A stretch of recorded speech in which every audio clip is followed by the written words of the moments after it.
오늘 보신 본문 말씀은 창세기 12장 1절부터 9절입니다. 주보에 제목이 있죠. 다 같이 읽어봅시다. 제목을 읽어봅시다. 임재. 아닌데.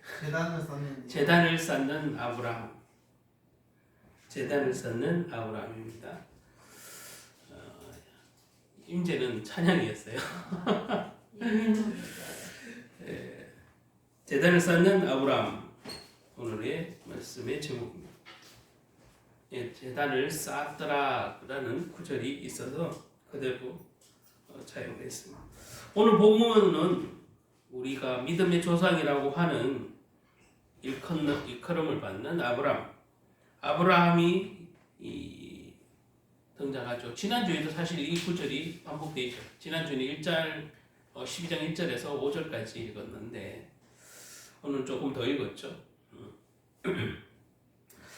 우리는 아브라함의 사건을 생각할 때 하나님이 어느 날 아브라함이 갈대아 우르에서 나셔서 부르셨고 아브라함이 하나님의 부르심에 잘 순종하여서 곧바로 약속의 땅 가나안 땅에 들어갔다 이렇게 생각하기 십상이죠. 대부분.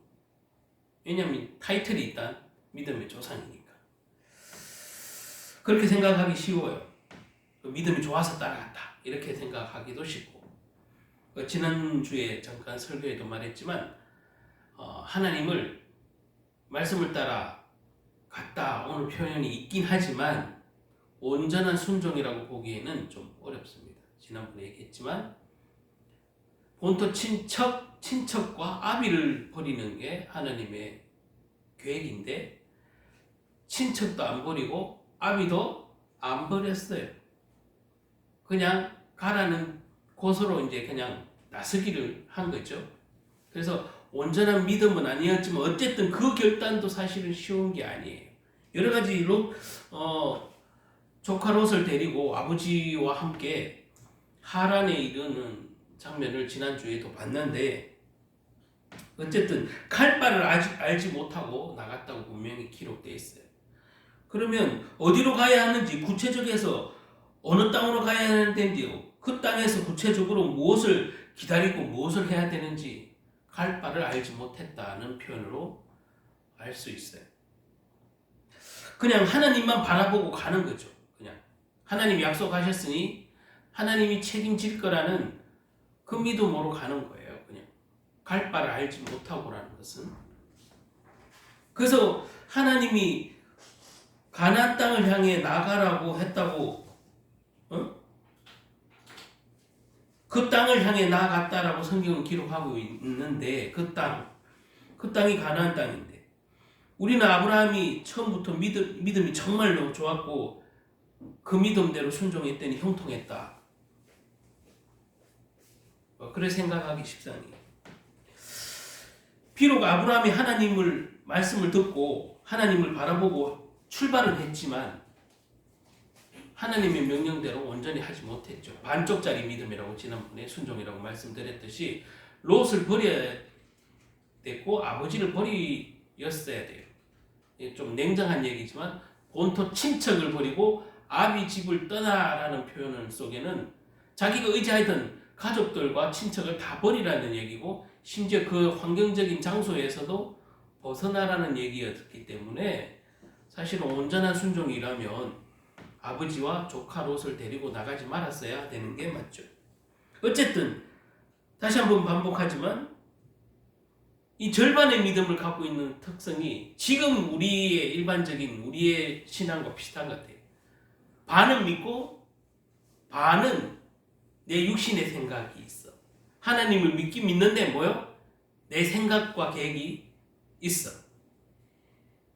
반은 믿고 하나님 말씀도 약속도 반은 믿고 이런 우리의 신앙의 모습을 보는 거죠. 아브라함도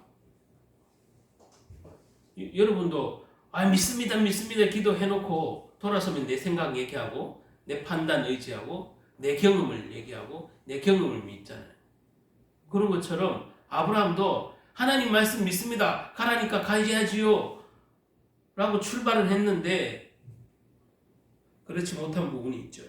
사실 아브라함이 갈대아 우르를 떠난 것은 전적인 하나님의 주권인데 아브라함이 하나님을 찾는 것이 아니라 하나님이 아브라함을 먼저 찾아간 거잖아요. 아브라함이 하나님을 알지 못했잖아요. 하나님이 아브라함을 찾아간 거예요.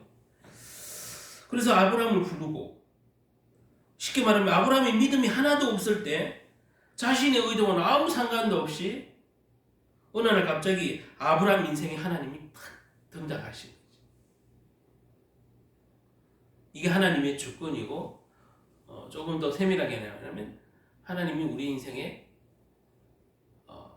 개입하신 거죠. 그래 아브라함 인생에 하나님이 본격적으로 주관하시고 개입하신 거죠. 우리는 대개 이것을 하나로 말하면 그냥 은혜 받았다 이렇게 얘기하죠. 하나님의 말씀을 나랑 상관없이 하나님의 말씀이 믿어지고 하나님이 하라는 대로 순종되어지는 것, 이걸 우리는 대부분 통틀어서 은혜라고 하죠. 이 주관적인 하나님의 은혜를 통해서 아브라함은 세상 배경을 등지고 갈대아 우르라는 그 환경을 벗어나는 거죠. 그래서 가나안 땅에 도착하였고 어쨌든 하란이라는 곳에 머물렀지만 가나안 땅에 도착하였고 하나님의 백성의 시작이 된 거, 시조가 되는 거죠. 내가 믿음의 조상이 되겠다. 하나님이 여호와 하나님께서 그렇게 말씀을 주셨죠. 근데 이 단순히 구원받는 거에서 끝이 나는 게 아니에요.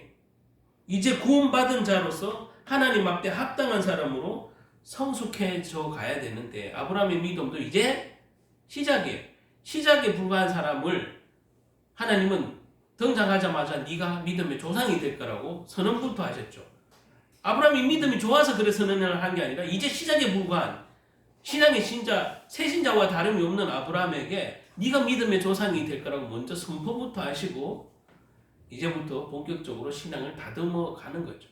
우리도 하나님이 우리가 뭐가 대단하고 똑똑하고 잘났기 때문에 하나님을 먼저 찾았기 때문이 아니라 대다수는 내가 하나님을 알지도 못할 때에 그분이 나에게 오셔서 은혜를 주셔서 은혜라는 것을 주셔서 말씀이 믿겨지게 하시고 그분을 찾게 하시고 그분 말씀대로 순종이 이루도록 지금까지 해오신 거예요. 저와 여러분. 하나님의 계획이 우리의 삶에 개입됐다. 이 얘기는 하나님의 주관이 시작되었다. 원래 오신 것도 이 땅에 온 것도 사실은 모든 불신자 포함해서 이 땅에 온 것도 다 하나님이 생명의 주관자이시지만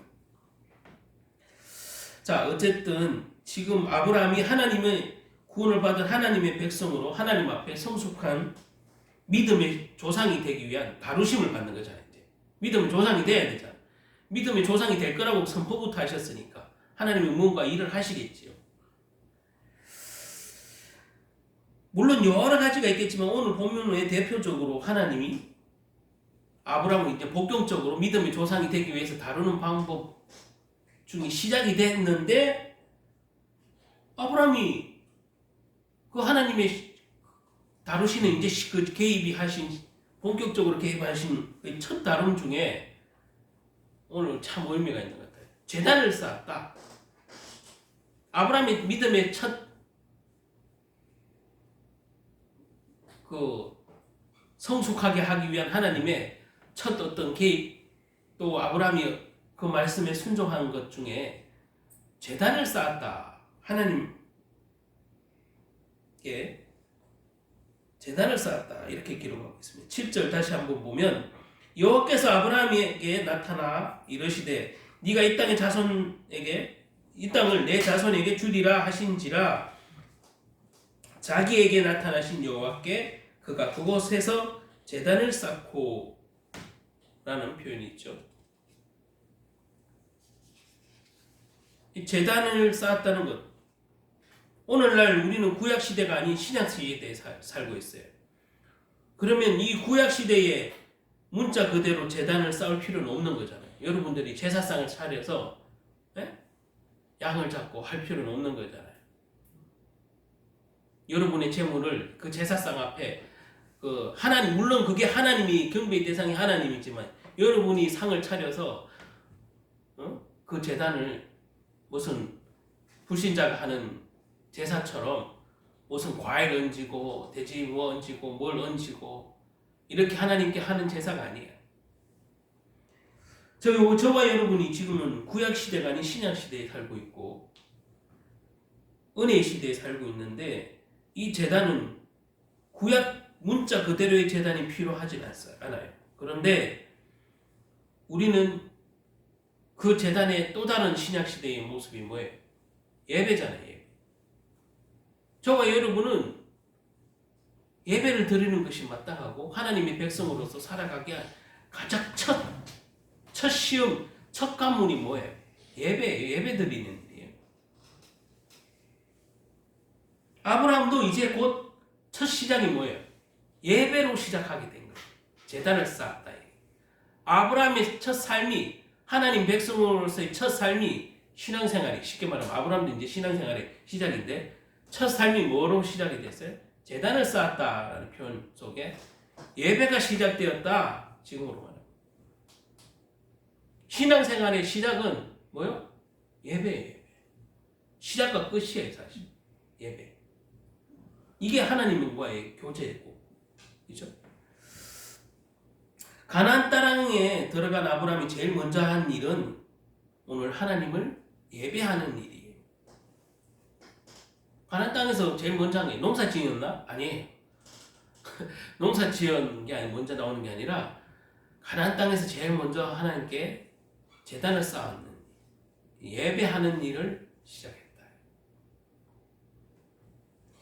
즉 아브라함은 하나님의 백성이 되고 구원에 이르는 믿음을 가지자 말자 하나님께 예배하는 자리에 섰다 이 말이에요. 하나님의 자녀들이 그의 백성들이 구원받은 이후에 해야 될 첫 번째 제단을 쌓는 일이다. 예배를 하는 일이 가장 있습니다. 그리고 여러분이 성숙한 믿음으로 또 성장하기 위해서 뭐가 필요하냐? 그래서 예배가 필요하다. 성화된 자리에 이르도록 자꾸 거룩한 우리가 하나님의 예수님의 그 품성을 담기 위해서라도 예배는 필요하다. 제단을 쌓아야 된다. 구원받지 못한 사람들이 예배 드리진 않잖아요. 이 구약에도 마찬가지예요. 하나님이 백성 아닌 사람들이 제단을 쌓아요? 안 쌓아요. 그거는 우상에게 제사를 드리는 거지. 한마디로 구원받지 못한 사람들은 절대 제단을 쌓을 수가 없어요. 그리고 비슷한 형식의 제사상을 차린다고 해도 거기에는 하나님이 없어요. 예배란 철저히 구원받은 하나님의 백성들의 특권이면 특권이고 의무면 의무고 그런 거죠. 저와 여러분이 하나님께 예배를 드릴 수 있다는 것은 특권이기도 하겠지만 뭐예요? 의무예요. 하나님을 찬양하도록 창조되어 있는 인간이 이제 다시 하나님의 것이 되었으니 그 증거로 우리가 예배를 드리는 것 이건 의무단 말이죠. 방금 7절 읽었는데 8절 다시 한번 보시면 거기에 거기서 베델 동쪽 산으로 옮겨 장막을 치니 서쪽은 베델이요 동쪽은 아이라. 그가 그곳에서 여호와께 제단을 쌓고 여호와 이름을 부르더니 아브라함이 가는 곳마다 사실 그러면 제단을 쌓았다는 얘기예요. 가는 곳마다. 저와 여러분이 어디에 있든지 간에 주일 하루 주일 예배만 딸랑 드리는 그런 신앙인보다 어디를 가든지 제단을 쌓는 예배의 자리에 있는 저와 여러분이 되어야 된다는 사실. 아멘. 어디에 가든지. 그게 하나님의 백성인 증거고 특권이기도 하고 의무이기도 해요. 그게 또 불신자가 봐도 저 사람은 하나님의 백성이야. 저 사람은 크리스찬이야. 일부러 보라고 하라는 듯이 하는 건 아니지 저 사람은 항상 뭘 기도하고 해. 저 사람은 항상 기도의 시간을 가져. 저 사람은 출근을 하면 매일 10분씩 기도를 해. 저 사람은 항상 무슨 찬양을 해. 안 좋아도 찬양을 하고. 뭔가 이렇게 표가 나는 그 자기만의 그 예배의 자리, 형식과 상관없이 예배를 드린다는 것은 그런 거예요.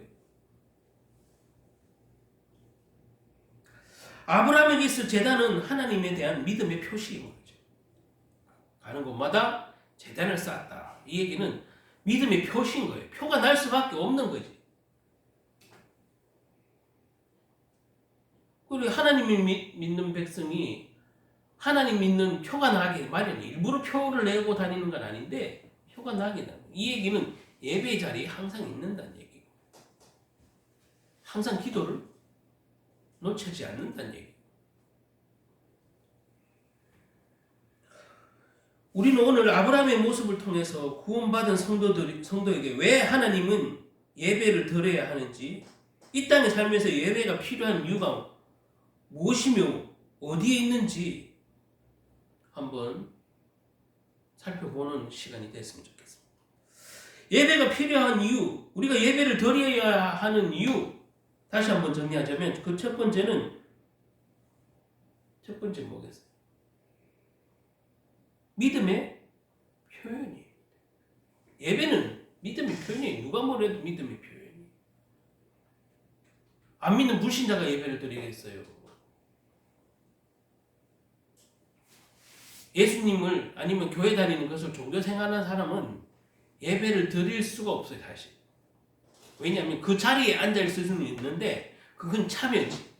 예배를 드린다는 표현은 나를 드리는 거거든. 그러면 예배를 드린다는 것은 나를 죽이는 시간인데, 그냥 일반 종교인들은 그냥 복을 받기 위해서 단순히 교회 왔다 갔다 하거나 이런 사람들은 그 예배의 자리에 참석은 할 수 있으나 예배를 드리는 건 아니에요. 예배를 드린다는 것은 나를 드리는 것이기 때문에, 엄밀히 말하면 예배를 드리는 것이 아니라 예배를 보는 거죠. 우리가 가끔 단어 중에 우리 예배 보러 간다 이런 표현 쓰는 분들 계세요. 성도님들. 예배를 보러 가는 게 아니에요. 예배는 나를 드리러 가는 거예요.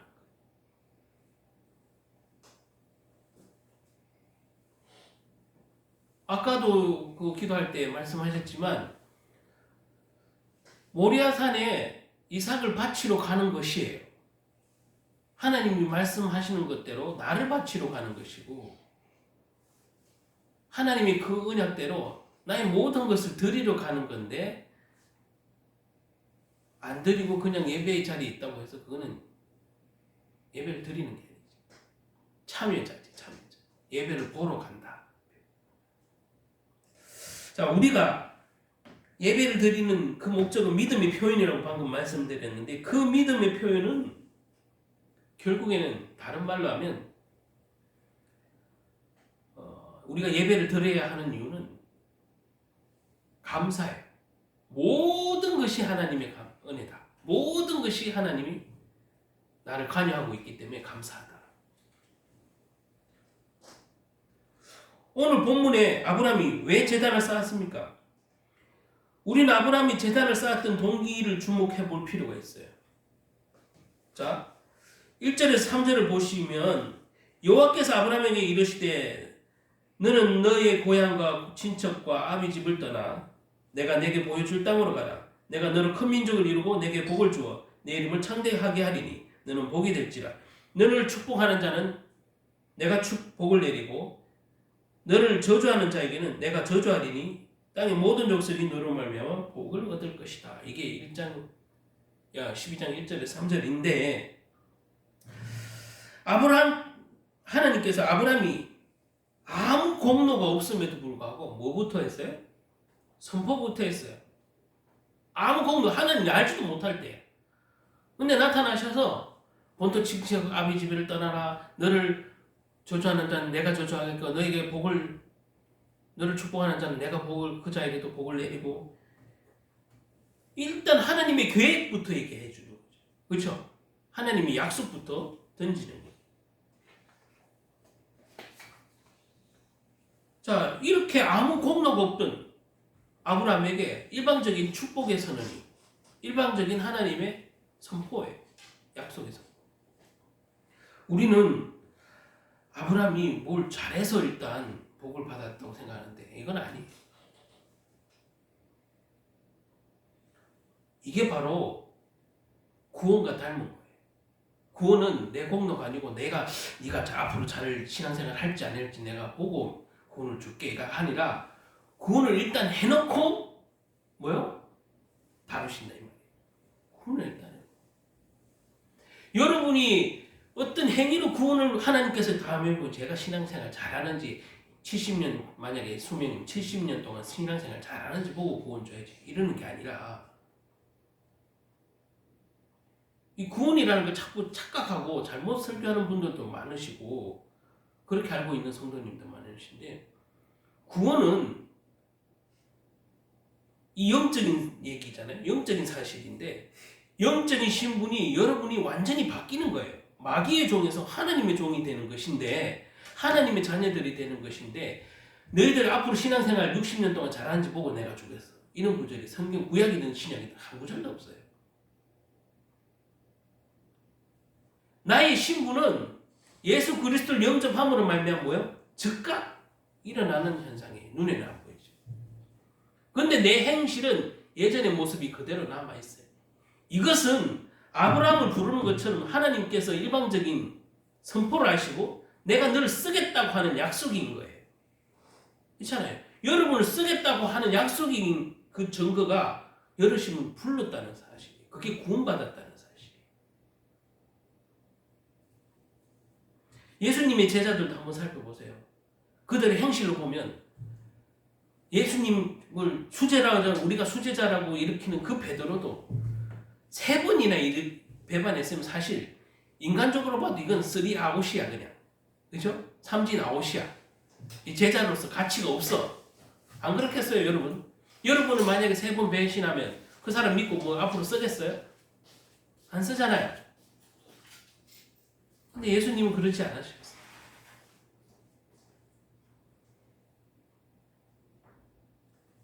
영적인 신분이 바뀌는 것. 그게 하나님의 자녀가 되는 것인데 자꾸 이게 행위란 결부가 되니까 구원받았는 사람이 왜 저래 이렇게 말하기 쉬워요. 그런데 그런 내 모습을 쓰시기 위해서 나를 불렀다는 사실이 더 중요한 거예요. 그런 내 모습을. 그런 부족한 모습을 나를 구원하시고 일단 하나님의 자녀 삼아 주신 것이 은혜라는 거지. 내 행위를 보고 네가 앞으로 60년 동안 70년 동안 신앙생활 잘하는지 보고 내가 믿겠어. 그럼 베드로도 베드로야 내가 너를 3번 부인할 건데 부인 안 하는 거 보고 내가 구원해 줄게. 이렇게 얘기해. 나를 3번이나 부인할 줄 알고 예언까지 했는데 베드로는 그대로 했음에도 불구하고 그러니까 예언을 했는데도 베드로는 사실 베드로 사도는 어긴 건데 아니 미리 경고까지 했는데 어긴 그 베드로는 도대체 어떻게 해야 되죠? 경고를 안 했어도 삼지 나오실 텐데 경고까지 해줬는데 어겼어. 여러분 그럼에도 불구하고 구원이라는 것은 정말로 여러분의 공로는 진짜 1.1핵도 들어갈 필요가 없는 영의 신분이 바뀌는 현상이에요. 그러니까 이게 사람이다 보니 구원받은 사람이 어떻게 저렇게 했어요? 그럼 그렇게 말하는 본인도 한번 잘 살펴보시기 바랍니다. 자기도 아직 안 변한 부분이 너무 많을 거예요. 자기가 그 지적하는 사람보다 더 나은 부분도 있겠지만 자기도 여전히 예수 믿기 전에 그 모습이 남아있는 부분도 많을 거라고. 그러면 남들이 자기를 다시 볼 때는 아직 예수 믿는 사람이 왜 저래? 집사가 왜 저래? 장로가 왜 저래? 그럴 거 아니야. 그러니 우리는 피차 권면해야 되고 권면을 받아들여야 될 부족한 연약한 지체들이에요. 그러니까 서로를 나보다 낮게 여기라고 성경에서 권면하잖아요. 자, 딴 데로 갈 수 있으니까 그래서 한번 다시 보시기 바랍니다. 아브라함이 그의 아내 사레와 조카 롯과 하란에서 모든 소유와 얻은 사람들을 이끌고 가나안 땅에 가려고 떠나서 마침내 가나안 땅에 들어갔더라. 5절에 보면 마침내라는 단어로 번역되어 있고 아브라함이 가나안 땅에 들어갔다고 표현이 되어 있어요. 여기서 간단히 말하자면 아브라함이 약속의 땅에 도달하기까지 얼마나 많은 일이 있었겠냐고. 그런데 여기는 그 내용은 생략되어 있고 마침내라는 단어로 어쨌든 그 과정을 집약해냈죠. 마침내. 어려운 역경이 있었겠죠. 저번에 지난주에 설교에도 조금 말씀드렸는데 배웠듯이 세상을 대표하는 최악의 도시가 사실은 갈대아 우르고 우상의 도시였어요.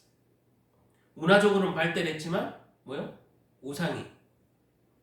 문화가 만연한 갈대아 우르였는데, 자, 거기를 일단 하나님의 말씀을 듣고 시험과 장애물을 통과해서,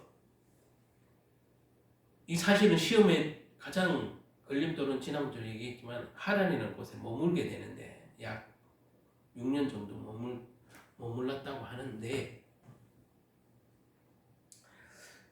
지난주에도 짧게 얘기했지만 하란에서 왜 머물렀을까 제가 말씀을 제 견해를 말씀드렸는데, 함께 약속의 땅 가나안 땅에 들어가기 위해서 나머지 가족들과 친척들, 아버지를 포함해서 잘 설득하고 잘 그들에게 이해를 시켜서 함께 가고자 했을 수도 있어요. 그래서 시간이 6년이라는 시간이 하란에서 머물러 있을 수밖에 없었다고도 볼 수 있어요. 그런데 제가 지난주에도 말씀드렸죠. 하나 중요한 것을 제가 발견했다고 말씀드린 것은 아버지가 죽으니까 출발을 해. 아버지 데라가 오히려 죽으니까 하란을 출발하거든. 어쩌면 아버지가 가나안 땅에 들어가기를 극구 반대했을 수도 있어요. 그렇잖아요. 여러분 예수를 믿는데 온 가족이 다 예수를 믿는데 아버지만 안 믿는다고 한번 생각해 보세요. 가정의 아예. 아버지가 절대 교회를 가기 싫어. 그걸 아들인 입장에서 아버지랑 같이 가나안 땅에 가고 싶은데 아빠가 100% 거부를 해요. 그러느라고 5년이 걸렸는데 아버지가 돌아가셨어. 마음은 안 좋지만 뭘 결단할 수 있어요? 가나안 땅에 가기로 하나님께 들은 그 약속을 지킬 수 있는 거예요. 인간적으로는 아버지가 돌아가심이 슬프지만 자기에게 가장 큰 걸림돌이었고 하란을 출발하게 할 수가 없었던 그 가장 최고의 걸림돌이라면 걸림돌이고 장애물이면 장애물이라고 할 수 있는, 물론 아버지지만 육신의 아버지지만 제가 이 신앙적으로 볼 때는 그 아버지가 신앙에 아브라함이 하란에서 오래 머물 수밖에 없었던 가장 결정적인 요인이 아니었나. 그 아버지라는 분의 존재가 없어진 것이 오히려 믿음의 결단을 하고 다시 출발할 수 있는, 새롭게 출발할 수 있는 아브라함이 아니었을까. 왜냐하면 성경을 봤을 때 물론 많은 부분들이 생략되어 있지만 아버지 데라가 죽으니까 출발했거든요. 그러면 아브라함이 바로 그냥 하란을 물론 거쳐가는 도시지만 그냥 통과를 하면 되는 것인데 왜 하란에 머물렀다는 것은 구체적인 상황이 없어요. 없는데 제가 지난주에도 말씀드렸다시피 아버지가 가기를 거부했을 수도 있다는 거죠. 가나안 땅. 야, 하란이 좋아. 물론 갈대에 비하면 하란은 아주 시골 도시야. 그런데 가나안 땅은 가기 싫어. 왜? 가나안 땅에 이미 거주자들이 있고 그들은 되게 우리보다 더 큰 민족을 이루고 있는데 우리가 거기 더 갈 수 있겠냐? 쉽게 말하면 남의 땅에 더 가서 무슨 난민 살해하려고 우리가 가나안 땅에 가. 그 아버지는 안 믿으니까 하나님.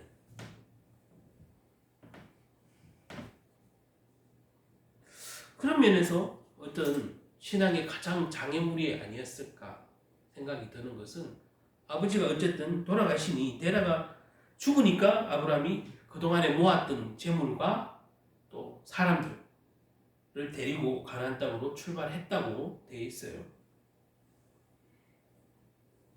마침내 가나안 땅 들어갔다 이런 표현이 있죠. 마침.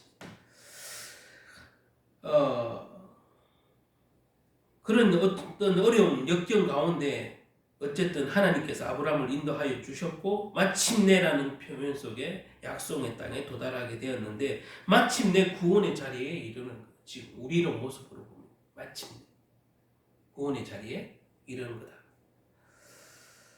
그래서 아브라함은 가장 첫 번째로 자신을 구원하신 하나님께 제단을 쌓았다 이 말이에요. 구원하신 주님을 그 감사를 돌리게 가나안에 도착하자마자 한 일이 제단을 쌓았다. 그리고 여기서 쌓고 저기서 쌓은 거를 얘기하는 거야. 약간.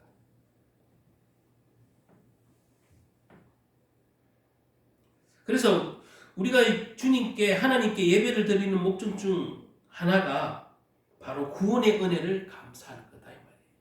예배를 드리는 거죠. 그래서 하박국 선지자도 나의 구원인 하나님 하나만으로 내가 만족할 것이다. 그런 표현을 쓰잖아요. 그러니까 여러분 이 구원의 사건이라는 것은 굉장한 것인데 구원의 사건을 감사하기 위해서 하나님이 첫 예배를 드렸다. 제단을 쌓았다. 이렇게 볼 수 있습니다. 여러분들이 날마다 그 구원의 감사를 잃지 않기 위해서 제단을 쌓아야 되는데 그렇지 못하잖아요. 우리의 모습이. 어쨌든 저와 여러분은 그것이 꼭 예배당에 나오는 예배에 정말 이렇게 형식을 갖춘 예배가 아닐지라도 여러분들이 날마다 구원의 감사는 되어져야만 하고 그렇게 집에서의 제단을 쌓아야 돼요. 아브라함은 그 땅을 이제부터 자기의 땅으로 만들어 가야 하는데 자기 힘으로 만드는 것이 아니라 하나님이 그렇게 하신다고 하셨잖아요. 이제 믿음도 성숙해지고 쉽게 말하면 성화가 되어지는 과정 중에 점점 있을 거예요. 아브라함도. 그런 성화되어지는 과정을 통해 이게 하나님 일을 이루실 건데 그게 쉬운 일은 아니야. 내가 싫을 때도 있고 내가 고통스러울 때도 있을 거예요. 그러나 하나님의 작정이야. 나를 쓰시고자 하는 하나님의 작정이에요. 아브라함이 왜 안 싫었겠어요? 아브라함도 아브라함 마음대로 하고 싶을 때. 자, 저와 여러분이 구원을 받았으면 이제 하나님의 쓰시고 싶은 대로 쓰게 돼 있어요. 근데 내가 그렇게 하나님대로 쓰임을 안 받고 싶을 때도 분명히 존재할 거예요. 그러나 여러분에 대한 하나님의 계획은 반드시 성취된다는 사실을 오늘 이 아브라함 얘기를 통해서 우리가 깊이 새겨야 될 줄 믿습니다. 이렇게 새롭게 시작하는 아브라함 마음속에 여러 가지 불안함도 존재하게 되겠죠.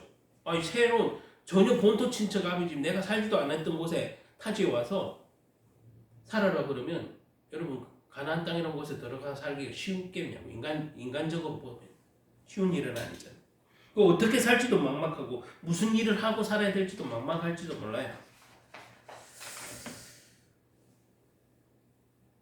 자 7절 한번 보면 하나님께서 여호와께서 아브라함에게 나타나 이르시되 내가 이 땅을 내 자손에게 하나님의 약속은 일단 뭐를 준다고? 땅을 주겠다고 약속하셔요. 그리고 네 자손에게 주리라 하신지라 자기에게 나타나신 여호와께서 그곳에서 제단을 쌓고 하나님이 약속하신 땅 가나안 땅에 왔지만 아직 모든 것이 낯설고 모든 것이 새롭고 모든 것이 두려울 때에 지금 이는 약속을 먼저 주신 거예요.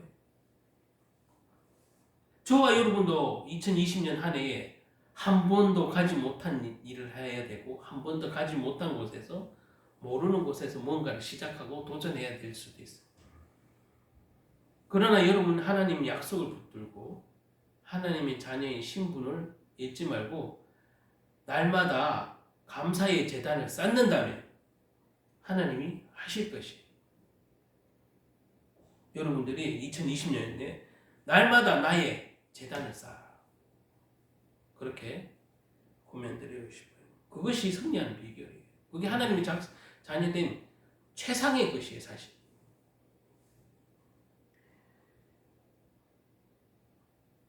여러분 삶을 새롭게 시작하는 2020년도라는 이 해도 별의별 일이 분명히 다 존재하고 나에게 있을 건데 그 두렵과 떨림이 있을 2020년도도 저와 여러분이 하나님의 말씀을 붙들고 살아야 하는 이유, 예배해야 되는 이유는 그냥 한 가지야. 하나님 자녀됨이고 그 구원의 감사로 나가는 제단을 쌓는 것. 그러면 하나님이 이 땅을 네 자손에게 주리라 하는 말씀이 여러분 산업 현장에, 여러분 일터에, 여러분이 하시는 사역일에, 여러분이 하는 학업에, 뭐 그게 무슨 일이든지 하나님이 너에게 주리라 하신 것을 내가 너에게 주리라. 꼭 여러분에게 아브라함처럼 꿈처럼 腾등장해서 내가 여호와 하나님이라 이러면서 무슨 약속을 받기를 원할 수도 있는데, 여러분 우리는 지금 성경을 통해서 하나님의 언약을 보고 듣고 내 것으로 붙잡는 거예요. 자, 하나님이 아브라함이 가나안 땅에서 어떻게 살아야 될지 살아갈지 막막했는데 네가 장래에 내가 장래에 무슨 일을 할 수 있을까 걱정했는데, 쉽게 말하면 하나님이 이런저런 아브라함의 마음을 다 하시고 뭐라고 선포부터 해. 땅을 그냥 네 자손에게 준다고 먼저 선포부터 하시고. 이게 하나님이 약속하신 말씀이에요. 그래서 아브라함은 저는 믿습니다. 그 믿습니다는 의미로, 그 감사라는 의미로 제단을 쌓는 거예요.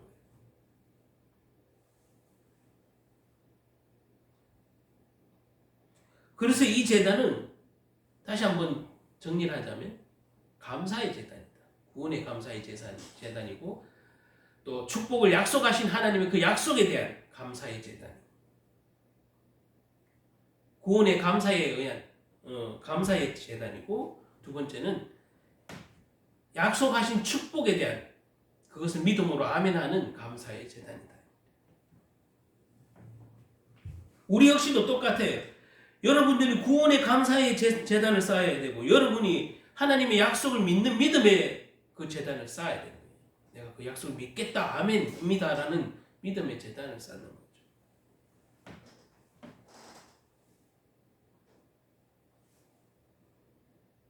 그리고 생각해 보세요. 아브라함도 마찬가지고, 이렇게 제단을 쌓았어도 아브라함에게 불신앙의 일이 일어나야 안 일어나요? 일어나잖아요. 여러 가지 일을 만나는데 일어나요, 물론. 근데 그 속에서 하나님의 섭리가 다 있어요. 하나님이 도우시고 깨닫게 하시고 하신단 말이에요. 여러분들이 믿음의 고백, 구원의 감사가 돼서 한날 막 뜨겁게 기도를 했어. 감동이 와서. 뜨겁게 구원의 감사의 기도도 하고 뜨겁게 하나님의 약속에 대한 기도도 하고 돌아서는데 집에 가보면 말짱 도루묵 같은 느낌이 들 때가 있잖아요. 집의 일은 산더미처럼 와 있고, 뭐 경제든 집안일이든 무슨 사람관계든 불편함이든 어떤 여전히 현실 속에는 그 문제가 존재한단 말이에요. 없는 게 아니에요. 그런데 여러분들이 그렇게 구원의 감사에 예배를 드리고 기도를 하고 약속을 내 것으로 잡고 기도하고 뜨겁게 기도해서 집에 돌아갔을 때 여전히 나에게 있는 문제는 있을지라도 그것은 하나님이 하시는 거예요.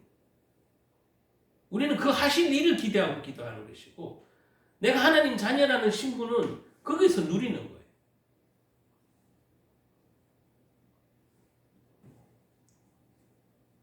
이체 어떻게 살아야 되나? 내가 이 믿음으로 이 세상을 살아갈 수 있을까?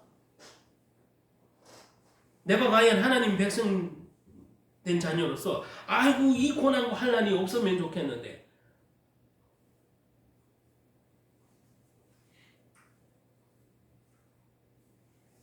내 주위의 현실을 바라보면 여전히 있기 때문에 믿음이 흔들려요. 그런데 우리는 그렇게 그 현실을 자꾸 보는 눈을 버려야 되는 게 믿음이에요. 그 현실을 외면하라는 얘기가 아니라 그 현실 너머에서 하나님이 하실 일을 여러분은 더 기대해야 되고, 그것을 위해서 여러분들의 심령이 두렵고 떨림이 있는 줄 알고 하나님은 먼저 축복부터 아브라함을 해주는 것은, 나름대로 하나님이 아브라함에게 세상을 향한 두렵과 떨림이 있기 때문에, 막막함이 있기 때문에 뭐요? 하나님을 바라보는 희망을 먼저 주는 거죠. 어쨌든 약속을 먼저 주고 축복을 먼저 선포하시는 것은, 여러분이 현실을 보면 암담하고 어려운 것이 보여지더라도 그건 현실의 눈이지만, 여러분이 기도하고 여러분이 믿는 하나님은 그것을 이기고 나를 그렇게 승리의 자리로 이끄실 하나님을 자꾸 고백하는 거예요. 그래서 하나님 앞에 나오면 말씀 듣고 말씀 배우고 말씀을 내 속에 새기라는 얘기는 결국엔 뭐예요? 내 육신의 현실의 눈을 버리라는 얘기거든요. 현실을 도피하라는 얘기하고는 전혀 달라요. 여러분, 그럼 도피한다고 도피가 됩니까? 도피한다고 도피는 안 되는 거예요. 이 불신자가 이 얘기를 알아들을 수가 없겠죠. 근데 하나님의 백성들은 현실을 외면하거나 도피하라는 게 아니라 그 현실을 주관하는 분이 누구냐 이 말이에요. 하나님이라는 얘기예요. 내 삶의 현실도 주관하는 분은 하나님이라는 믿음을 여전히 유지하라는 거예요. 우리가 말씀을 들어라, 말씀을 묵상해라,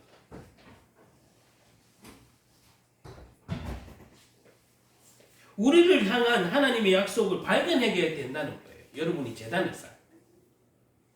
그러면 그 확신 속에 나는 좀 인내할 수 있고, 나는 좀 이 역경을 주님이 나를 붙들어 주심으로 말미암아 나는 이길 수 있다는 그 자꾸 믿음 가운데 있는 거예요.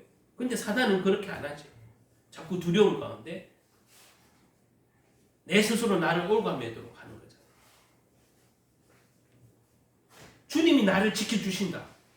여러분, 말은 쉽게 고백하는데 쉽게 그렇게 인정을 안 하는 거예요. 주님이 나를 지켜주신다. 나를 안 지켜주니까 내가 자꾸 불안하고, 나를 안 지켜주니까 주님이 내 생각대로 살아야 되고, 나를 안 지켜주니까 그런 거예요. 이분 그렇게 고백하는데 실제 여러분 믿음은 나를 안 지켜준다고 생각하는 거죠. 근데 우리가 재단을 쌓는 일은 나를 여전히 지켜주시고 나에게 약속하시고 나를 쓰시고자 하는 하나님을 발견하게 된다는 거예요. 재단을 통해서. 구원받은 이유, 구원 이유, 여러분의 성화라는 것은, 예? 그 성화의 은혜는 우리가 성령의 인도 이 표현을 쓸 때 나를 성화의 자리에 자꾸 이렇게 이끄는 거는 성령이 나를 인도하는 거죠.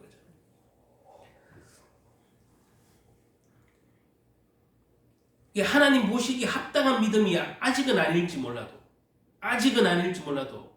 여러분은 여전히 하나님 자녀고 하나님은 여러분 책임진다는 거 사실은 변함없는 거예요. 그러니까 지켜주신다는 것 고백만 할 게 아니라 실제 믿어줘야 되는 거예요. 나를 지켜주실 거야.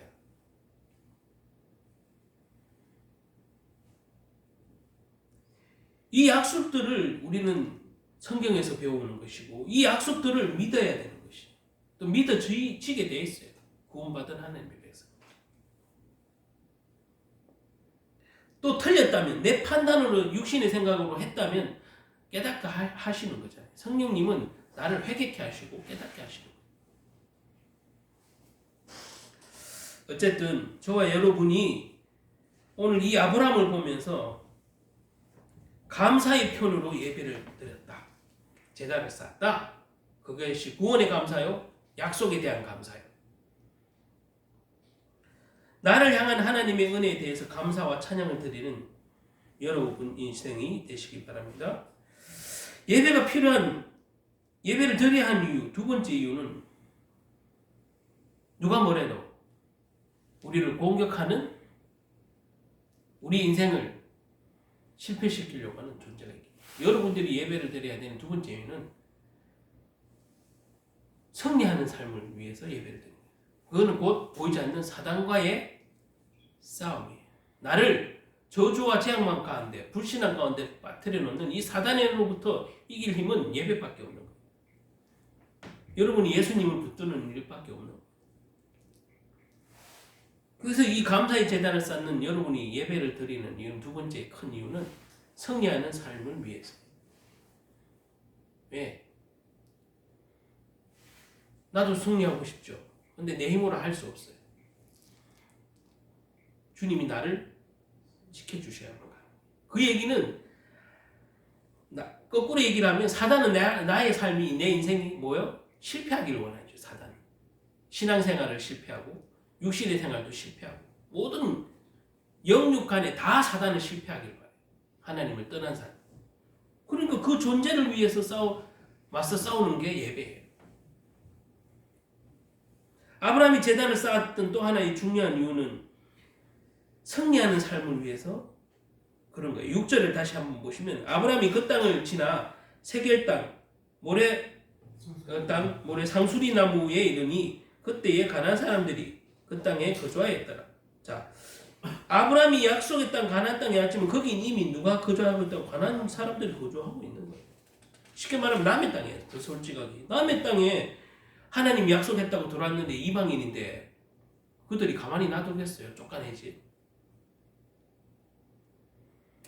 그래서 아브라함이 제단을 쌓는 이유는 전적인 하나님의 능력을 의지하는 의미죠. 능력, 하나님의 능력. 하나님의 능력을 의지하는 것이 이 아브라함이 제단을 쌓는 이유였거든. 그래서 이 얘기는 능력은 곧 뭐라고 직결돼요? 승리예요. 승리. 그게 물질의 승리도 될 수 있고 영적인 승리도 될 수 있는 거잖아요. 여러분들이 제단을 쌓는다는 것, 예배를 드린다는 것은 물질의 승리도 되고 영의 승리도 되는 거, 다 돼요. 여러분 인생을 하나님은 성공시키자고 하는 약속을 먼저 주셨잖아요. 축복. 그래서 오늘 여기서도 분명히 이 이방인 땅에 가서 여러분 아브라함이 아무리 하나님은 약속했지만 실제 내 땅은 아니잖아요. 그 실제 내 땅은 아닌 아브라함이 어떻게 살겠어요? 그래서 이 감사의 제단을 쌓았다는 큰 두 번째 이유는 능력의 삶, 승리의 삶을 위해서 제단을 쌓는 거예요. 하나님을 의지하는 거죠. 결국에. 그래서 아브라함이 심적으로 위축되어 있고 두려웠을 건데 이 가나안 땅, 이 낯선 땅에서 이방인으로 사는데 이 땅을 어떻게 선정하고 선점해서 원주민들과 함께 잘 살아갈지는 아브라함도 얼마나 고민이 막 힘들어요. 근데 하나님이 선포하셨고 아브라함에게 이렇게 이끄셨는데 막상 가나안 땅에 와도 걱정인 거지.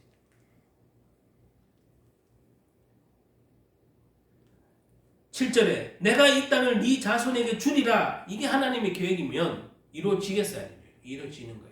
그런데 아브라함이 그거 감사를 미리 드린 거예요. 그래서 받을 축복을 뭐요? 미리 믿고 감사하는 것이 그게 또한 제단의 의미예요.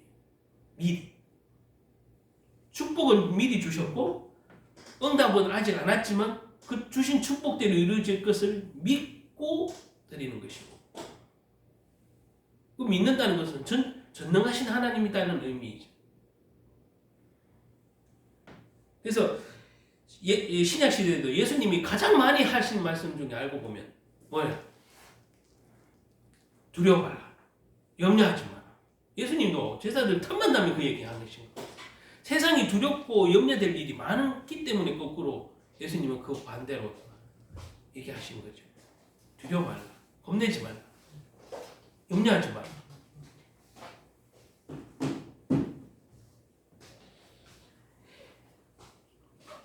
이게 그냥 들어도 위로가 되고 용기가 될 말이지만 실제 그런 능력이 있어요, 없어요? 하나님이 있잖아요. 여러분 다 아다시피 창조주라면서요. 전능하신 하나님이라고 고백하면서요. 예수님을 메시아라고 믿습니다 해도 예수님을 아직 완전하게 믿지 못하니까 무슨 풍랑을 만나든 뭐가 무슨 일이 생기면 예수님 제자들도 맨날 막 호들갑을 쉽게 말하면 떨잖아. 예수님이 배에 주무시니까 아니 이 풍랑을 만났는데 예수님 지금 주무실 때 아니라고 예수님을 막 호들갑 치면서 그러잖아요. 제자들이. 예수님이 메시아라며 그리스도라며 많은 걸 해놓고 뭘 안 믿어. 실제 예수님이 능력을 안 믿어. 일어나기 전까지는. 이게 믿음이 연약한 제자들의 그때의 모습이거든요. 여러분 예수님이 진짜 그리스도면 물이 빠지겠어요? 안 빠지겠어요? 안 빠지잖아. 그런데 풍랑을 보니 빠질 것 같잖아.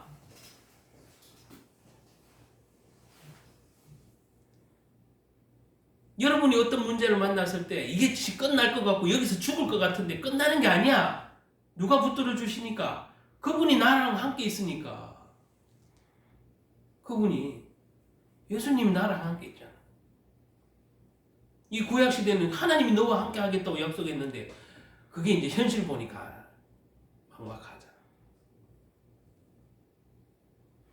다시 말하면 이 제단을 쌓을 때 아브라함의 마음속에는 바로 가나안 정복에 대한 하나님의 약속을 미리 믿고 미리 의지하고 그 능력을 믿는 거예요. 그래서 승리하는 삶, 승리하는 제단, 응? 그 승리하는 제단을 위해서 드리는 예배다 이 말이에요. 다시 한번 보면 6절에 아브라함이 세겜에서 하나님의 앞에서 제단을 쌓았다라고 나와 있잖아요. 흥미로운 한 가지는 이 세겜이라는 땅의 지명을 보니 지명의 뜻이 어깨라는 뜻이 있다고 해요. 세겜, 어깨.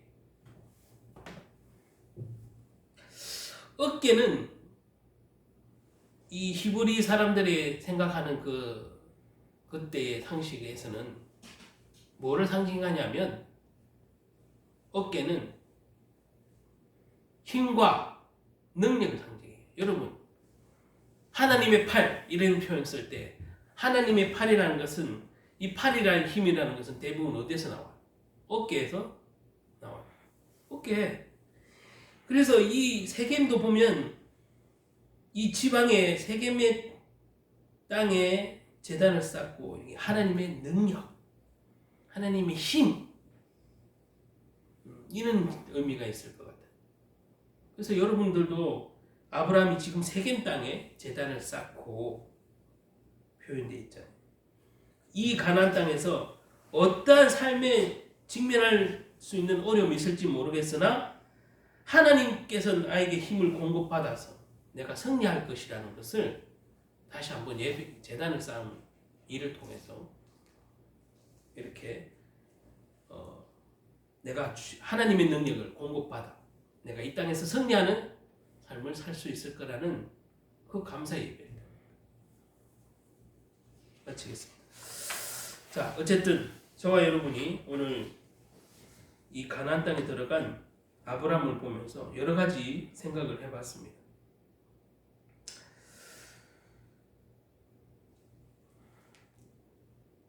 저와 여러분은 오늘날 뭐 여러 가지 좋은 시대를 살고 있지만 또 특히 대한민국은 지금 여러모로 혼돈스럽고 험악한 시대에 살고 있는 거예요. 근데 전 세계도 마찬가지겠죠. 우리가 직면하고 있는 여러 가지 문제들이 있는데 이것을 극복할 수 있는 능력과 힘은 여러분 어디서 공급받아야 되겠습니까? 그것은 저와 여러분이 예배 자리에 있는 거예요. 말씀의 자리에 있는 것이고. 그럼 예배의 말씀의 자리에 있는 것은 교회 출석일 수도 있지만 단순 출석이 아니라 진짜 예배를 드려야 돼요. 여러분이 감사의 제단을 쌓는 일밖에 없는 거예요. 그것이 여러분을 통해서 하나님이 하실 일과 하나님의 능력과 승리하는 삶을 체험하는 길이에요. 그러니까 내 삶에 어떤 문제, 고통의 문제도 있을 수 있고 어떤 물질의 어려움도 있을 수 있고 그럴 때에 여러분이 쉽게 말하면 힘들고 지친 어깨를 승리의 어깨로 바꿀 수 있는 것 그 예배밖에 없다.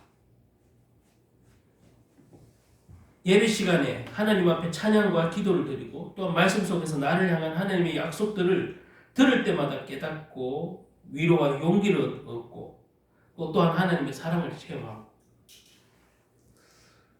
그러면 여러분 삶에 있는 여러 가지 앞에 있는 그 문제들을 극복해 나갈 수 있는 힘은 새 힘과 새 능력은 누구로부터 공급받아요? 여러분에게 하나님께로 공급받는 것이잖아요. 그래서 여러분이 제단을 쌓는 일은 중요하다. 개인의 제단. 이 공예배라는 재단도 꼭 필요하지만 여러분이 주일뿐만 아니라 6일 동안 무슨 일을 하고 있는지는 모르나 여러분들은 매일매일 재단이 필요한 거예요. 매일매일.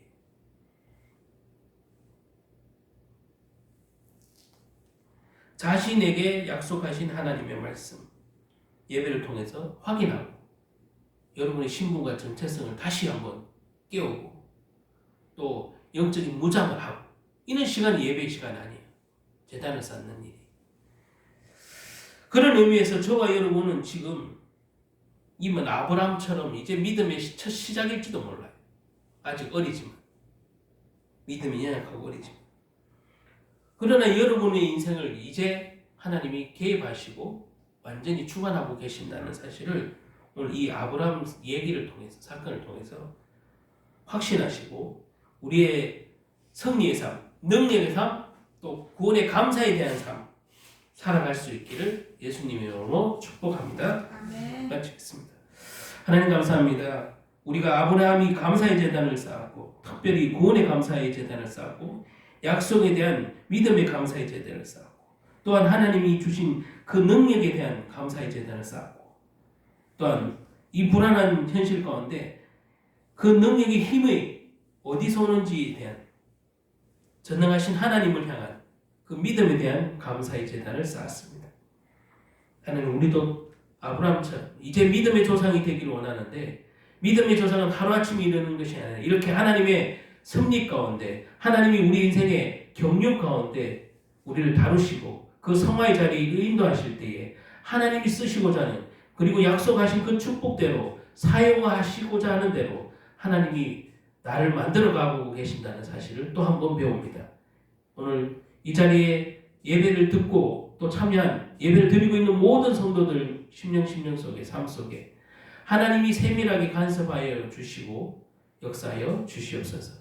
그래서 어떤 문제를 만나더라도 우리의 삶은 제단을 쌓는 일, 즉 예배를 드리는 일에 결코 소홀함이 없는 영적 무장이 흐트러지지 않는 그런 산예배를 드리는 개인의 삶이 성공하는 능력의 삶이 되는 응답받는 삶이 되는 정말 개인 재단을 쌓는 귀한 2020년 한 해가 되게 도와 주시옵소서. 예수 그리스도 이름으로 기도드립니다. 아멘.